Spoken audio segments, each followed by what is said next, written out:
So I think I would like to open the floor a little bit by hearing from both of you. I mean, what are you hoping is some talking points out of today's town hall in Coos Bay? Well, our primary goal is to listen to folks here about the challenges that they're facing, their economic challenges, their concerns about the nation. I anticipate we're going to hear a lot of concern about the price of goods, about the sort of chaos we have. Certainly local officials are worried about contracts being canceled. We've got a lot going on. I think we're here to listen to the people of Coos Bay. The Oregon way is that we have in-person town halls. Senator Wyden and Senator Merkley are two of the only senators that I know of in the Senate that still do in-person town halls in every single county. So we're here to listen. You know, what I've heard from people in Coos Bay, from the fishing community, we're really, really concerned about tariffs, and then also, you know, whether or not we're in a constitutional crisis. These are really stressful times, but the best way that we can represent people is by actually coming and listening. Perfect. So we had over 500 plus come out to the hands-off protests here in Coos Bay, another 200 plus in Bandon. What are your messages to protesters as we start to see the warmer months come out and more civic engagement in that realm? Well, first, a big thank you, because here's what we know. In order to put America back on track at a time we're in a constitutional crisis, when the president is breaking the law and he's violating the Constitution, is for people to say, hell no. We are going to defend our We the People Republic and not let this become a strong state, a strong man state instead. So that energy is absolutely essential. Congress can do so much, the courts can do so much, but the voice of the people really matters. Yep, Congress, courts, and community. That is how we push back. I have a number of my Republican colleagues who have decided to walk away from their constitutional duty to uphold the separate and equal responsibilities of Congress in our government. And so people getting out and showing in every part of our country that they want change. They are not okay with the things that are happening. Really important, and it's great to see that kind of civic engagement. I'm a little bit curious. The Port of Coos Bay has been talked about quite a bit amongst residents and business owners. I'm curious on how you guys plan on tackling that question today if it's brought up amongst any residents. Well, I think we're both huge champions of the container port. We've both worked very hard to make that happen. And I must say, I really compliment Congresswoman Hoyle for her persistence and energy. You know, back when I was Speaker, I helped secure the railroad that will serve the port. This is a perfect project. We're talking about 2,500 permanent, good-paying jobs. You don't get an opportunity like that very often. So one of the things that we have done very, very well is to keep this port project, which again, it's 2,500 construction jobs, right? And then 6,000 permanent jobs up the South Coast and West Lane County. This is a green energy project, but we have managed to keep the support bipartisan and have this not get sucked into the partisan infighting. We've had good communication with the administration. Transportation Secretary Sean Duffy responded to questions of Senator Merkley and Senator Wyden about this project, said he was aware of it. So I feel positive about this moving forward, and again, there are just investments in infrastructure, exactly what the federal government should be engaged in, and this is a tremendous project for the economy of this region. To tackle another huge issue locally is housing and the unhoused. What can the delegation continue to do to secure further housing development in the area? One of the things that the port negotiated with North Point, the company that's building the terminal, is to build enough housing for the workforce that's going to build the terminal. So that's, you know, up to 22 to 2,400 new housing units. We were able to get a federal grant for North Bend for workforce housing, and that hasn't been able to go through because of some local disagreement, but we need more housing stock. That's the bottom line, and housing decisions and land use decisions are made at the state level.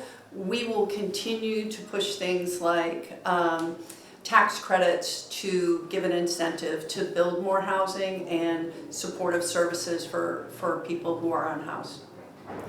You know, it was housing that persuaded me to run for state office in the first place back when I had worked with Habitat for Humanity and then developed affordable apartments. I said then, and I'll say now, we need a much bigger investment. Home ownership was the biggest source of wealth to middle-class families, and affordable rents were essential. One of the things that's destroying that are hedge funds buying up housing. So I've introduced the Hope for Home Ownership bill to say let's get the hedge funds out of that housing so we can lower rents and make home ownership an opportunity for every family. Mine's kind of a two-part question, but a concern on a lot of families' minds is obviously funding for schools and education and also for fire season this year. Do you guys have any thoughts towards that? I have great concerns about the cuts in education. Public education is something that is critically important to help make sure that people can be successful. And you know, we're gonna need help with wildfire season, and what we have seen in Los Angeles, what we are seeing in New Jersey with federal response for flooding, is that this administration wants to politicize these kind of investments. So we're going to fight back and make sure that we make the case that these taxpayer dollars paid by the people in Oregon should come back to Oregon to invest in resilience and disaster response. And then we really need to get ahead of our wildfire danger, and we need to get ahead of resilience for these other natural disasters. The Republicans have a bill, a reconciliation bill, in which they're targeting $2 trillion in cuts to healthcare, housing, and education, and looking at things like raising the interest on student loans, getting rid of Pell Grants, diminishing Title I funding for our K-12 schools. And I think we're both in the hell no caucus on this. We are both the first in our family to go to college. We know how important our public schools are, and we want that same opportunity for the next generation. And when it comes to your question about preparation for fighting fires, what the administration is doing in mass firings, both in the Forest Service and in BLM, is creating chaos. And we're really concerned about straightening out that chaos and hiring up the folks we need to fight the fires this summer. So that is a huge concern. And on the sort of private side of that coin, we've seen huge deregulation efforts. How do you see that affecting logging industry specifically in the Pacific Northwest? I have great concerns that our federal lands, as they gut the Forest Service, gut the people who manage our forests, and the administration has said that they're setting up to sell off our federal lands. This is dangerous. These are our lands. We do need to manage them, but if you fire people and then say, well, look, they aren't doing the job, that's a problem. I am working on a bill for tribal co-management of our federal lands that will allow money to go back to the counties, that tribes can manage so that there can be access, and again, manage for future generations while protecting old growth, protecting our endangered species. But my concern is the idea of selling off our public lands to private interests, and we should all be against that. You know, over the past few years, we've won about a tenfold increase in forest management, that is thinning and prescribed fires and shrub management to make our forests more resilient. We've gotten funding to prepare our Oregon National Guard to provide crews. We've raised firefighter pay so we don't lose the experienced folks and have those available to lead the squads in the forest. All of that's essential, critical work, both to make the fires, well, the forest more fire resilient, but also to fight the fires when they happen. All of this work is being undermined by the chaos that Trump is creating through mass firings. We've got time for about one more question each, so I'll let you choice. go. Okay, gotcha. So obviously Coos County went red in the last election. Do you have a message to Republican voters who have maybe seen this administration go beyond the pale, but maybe are having a little bit of trouble admitting their voter regret or wanting maybe a hand to reach out to sort of come over to the other side? Well, Trump campaigned on helping families, Right. but his plan It's 2 trillion cuts to programs families depend on in healthcare, housing, and education to give 2 trillion to the richest Americans. That's the great betrayal. And so, wouldn't it be great if the parties competed for a different vision? A vision in which families thrive and billionaires pay their fair share of taxes. That's a vision we support.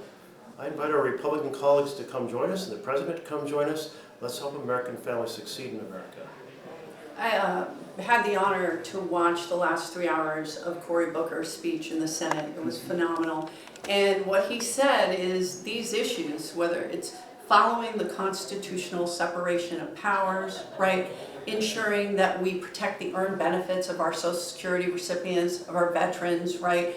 Having a safety net for those who are most vulnerable, right? These are our American values, and it isn't right or left, it's about right or wrong. So we got elected to represent all the people in him in this state and me in this district, not just the people that voted for me. So, you know, we will continue to work to be a resource for people regardless of party, but fundamentally there are things that are happening now, like with the tariffs, that will cost us jobs.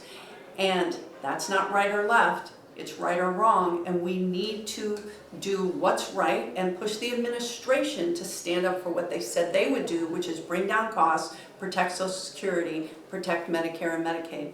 Those things are really important. Without Medicaid, our rural hospitals are going away. So these are things that shouldn't be partisan, and we're here to listen to that message and to have a handout because we'll help anyone. That's our job. Thank you.